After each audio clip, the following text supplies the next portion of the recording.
দেখুন, আজকে মাননীয় প্রধানমন্ত্রী শ্রী নরেন্দ্র মোদীজি প্রথমত হচ্ছে যে কৃষকদের অ্যাকাউন্টে 18,800 কোটি টাকা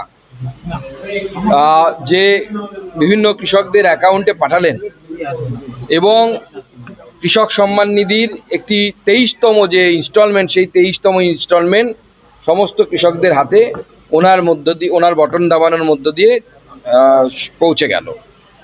শুধু তাই নয়, পশ্চিমবঙ্গের কৃষকরা এর আগে পিএম কিষাণ যে ফসল বীমা যোজনা আছে, পিএম ফসল বীমা যোজনা, তার সুরক্ষা পেত না।